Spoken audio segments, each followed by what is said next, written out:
Oi pessoal, aqui é o Rodrigo do Kitnet HQ e hoje eu vou falar sobre a conclusão, ou seja, sobre todos os álbuns dos eventos semi-apocalípticos do Yoshi Itzy, que é. Opa, bati aqui no microfone.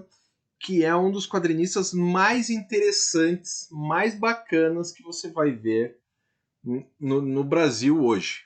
Sério, o que o Yoshi faz aqui é sensacional. Eu vou esmiuçar os 5 álbuns, né? Não um por um, né? Porque eu e o Liber já fizemos ao longo dos anos todos eles, mas enxergar agora a história como um todo, né? Agora que ela completou, eu acabei de terminar de ler o Gilmar, a gente teve um bate-papo com o Yoshi lá na Itiban, a loja de quadrinhos aqui de Curitiba. Se você não conhece, por favor, vá lá e leve seu cartão de crédito. Só cuidado, você pode ficar muito, muito pobre. E lá, com o Yoshi e tal, eu não tinha lido ainda o último, que é o Zé Augusto. Então eu aproveitei para comprar o Zé Augusto, e quando fui ler o Zé Augusto, antes de lê-lo, eu li todos antes, e é isso que eu vou falar para vocês. Então, os eventos semi-apocalípticos, para mostrar aqui para vocês, ó, começa com o Eduardo e Afonso, que é de 2017, depois vem o Gilmar, um por ano, né? 2018, a Gabriela, que é de 2019, o Rafael, que é de 2021, por causa da pandemia ele não escreveu em 2020, e o Zé Augusto, que é desse ano agora, 2022. Então, o que são essas histórias, ou o que é esta história? A gente tem uma dupla de protagonistas, que é o Eduardo e o Afonso, que é um garoto com uma máquina de secar roupa, que você vai descobrir no começo é o irmão dele, que foi transformado numa máquina de lavar roupa, de secar roupa. Aqui você tem o Gilmar, que é um peixe, e ele tá junto com os amigos dele, né, que são o Robertinho e o Gordo, né? Deixa eu achar, aqui achei. Né? Que estão aqui. Aqui você tem a Gabriela como protagonista, e ela viaja no tempo para tentar consertar o evento apocalíptico que rolou. Aqui você tem o Rafael, que é um mago e que quer ganhar o torneio de magos, e tem o filho dele aqui, ó, que é esse robozinho, e tem o filho dele que tem um conflito de gerações e tal. E por último, o Zé Augusto, que é essa caveira que vai fechar toda a história.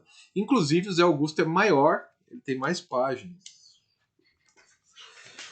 Deixa eu ver quantas páginas que tem o Zé Augusto. O Zé Augusto tem 80 páginas. Os demais têm 64. Né? Então, o Zé Augusto é bem maior. Então, o que é bacana? Né? O Yoshi é um cara que consegue fazer diálogos muito bons.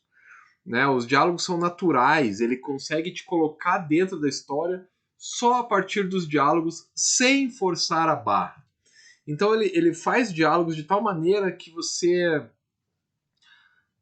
entende o personagem, que você entende a lógica da história, e ao mesmo tempo ele deixa lacunas que em parte dá uma chance para o leitor entender o que está acontecendo, e em parte vai dizer o que virá no próximo álbum, ou em algum álbum, né? Porque tem coisas do Eduardo e Afonso que só vai encerrar no último, né? 6 anos depois, seriam 5, mas enfim, foram 6.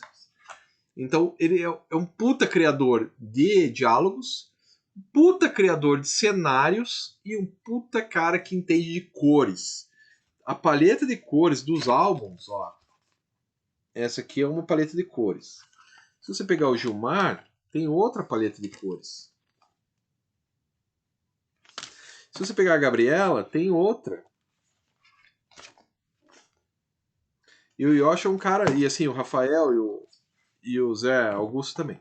O Yoshi é um cara que estuda muito essa questão de cor e tal. E é muito interessante assim a forma como ele estrutura a linguagem visual dos quadrinhos. Os personagens, os fundos, né, os backgrounds e as cores. também, do ponto de vista da história, né? É uma história que é uma história melancólica no final das contas, né? Ela é meio travestida de humor, mas não é humorística.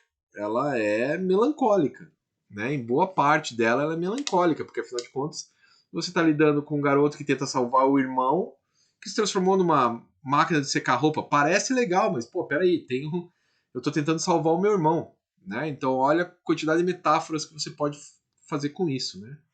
E existem outras ainda, as discussões das duas personagens, as motivações do Zé Augusto, as relações do Rafael, que é o mágico, com o filho, as relações do Rafael com o trabalho, com o mundo externo, né? E daí se junta isso, uma história melancólica, com ótimos personagens, todos eles multidimensionais, todos, até o cachorrinho, que aparece em determinado momento, deixa eu ver se eu acho o cachorrinho aqui, até ele é multidimensional, achei. Até o cachorrinho aqui, ele é multidimensional, né? Ele tem várias coisas a dizer. Então, é uma história que consegue, sabe, te cativar. Ela cativa, né? Tanto é que, assim, eu tava lendo isso no sábado, no domingo, e eu falei, cara, como é gostoso ler essas historinhas. Como é gostoso mesmo. Você senta e vai lendo, e aquilo te cativa, e você quer ler o próximo, e você gosta dos personagens, você sofre com eles, você fica alegre com eles. Eu acho que isso é muito mérito do autor, né? Muito mérito do Yoshi de criar esse prazer no leitor que você tem quando você gosta dos personagens e quando você gosta da história. É muito carisma. Até o Gilmar, que é um peixe, até ele é carismático, né? Aqui ele tá na praia, mas normalmente ele usa patins. Deixa eu ver se eu acho ele de patins aqui. Então até ele, que é supostamente um peixe morto, que não fala, não que ele esteja morto, não é isso, mas até ele é carismático, né? Então isso é muito... Poxa, eu não vou achar a parte que ele tá de patins aqui, só porque eu queria mostrar, não vou achar. Então, assim, é muito interessante. Aqui, ó, achei. Também tá na primeira página, por isso que eu nem achar. Aqui, ó. Né? Então ela é um peixe de patins. Então são todos extremamente carismáticos. E a história ela vai se desenvolvendo de uma maneira que ela vai pegando vários elementos dos álbuns anteriores e jogando para o futuro, jogando para o próximo. E pega um pouco do anterior e joga para o próximo. Personagens que se confundem, que se encontram, que se entrelaçam, a história vai se entrelaçando e vai se esclarecendo ao longo dos álbuns. Né? Isso é hipnotizante. Você não consegue parar de ler. É hipnotizante. E, de novo, eu acho que esse modo que ele faz, assim, esse estilo de publicação é muito gostoso também, sabe? É tipo ler um Asterix, que tá tudo ali e tal. É diferente, por exemplo, e não tô aqui falando mal, porque eu tenho vários, né? Acho que não dá pra ver daqui porque tá lá em cima, mas é como ler o ônibus, que não é tão gostoso, sabe? Porque pesa, porque em algum momento você tem que parar a leitura, porque, porra, você não vai ler 1.200 páginas de uma vez só.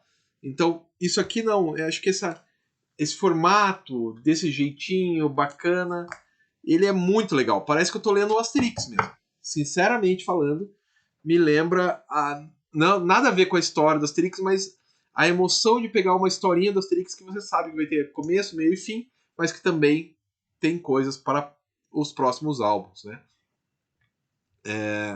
Uma outra coisa interessante também, o Yoshi usa bastante elemento de mangá. Para quem é mais jovem, a gente foi lá no lançamento do Yoshi e tal, e tinha uma menina que tinha 15 anos. A menina quase chorou. É literal isso. Ela falou pra mãe dela, eu estava ao lado. Ela falou: mãe, eu nem acredito que eu conheci ele.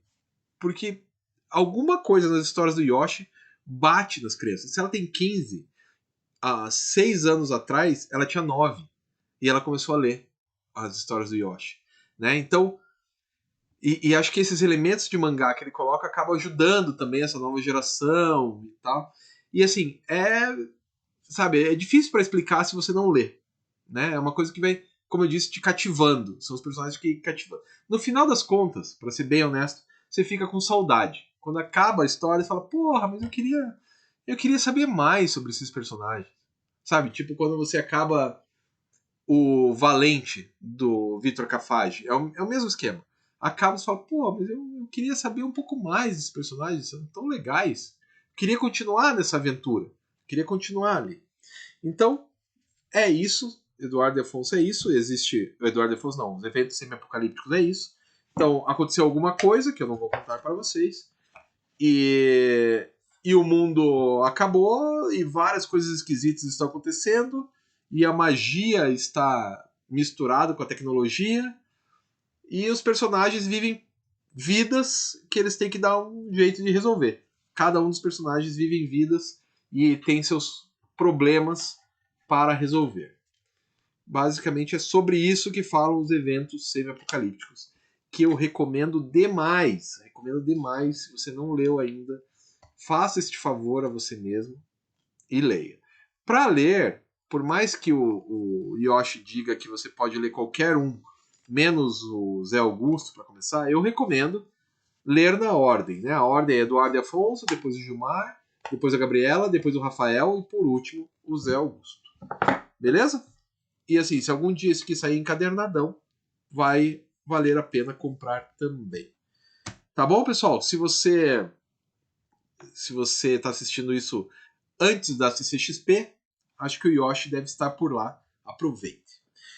E para lembrar, e para quando eu estava lendo isso, eu me lembrei de um álbum que eu amo, óbvio, e já citei aqui, e que citarei mais vezes, que é esse aqui, né? O A Night at the Opera, do Queen. Porque são tantas emoções que o Queen consegue passar nessa obra que lembra os eventos semi-apocalípticos. Sabe? Essa questão da emoção, você tem alegria, você tem tristeza, você tem melancolia, você tem felicidade, sabe? Tudo meio misturado. Eu acho que o A Night at the Opera fala bastante, de alguma maneira, com os eventos semi-apocalípticos. Beleza, pessoal? Então, lembrando, o Yoshi deve estar na CCXP agora. Se puderem, dá um pulo lá, fala com ele lá. Beleza? Até mais, galera!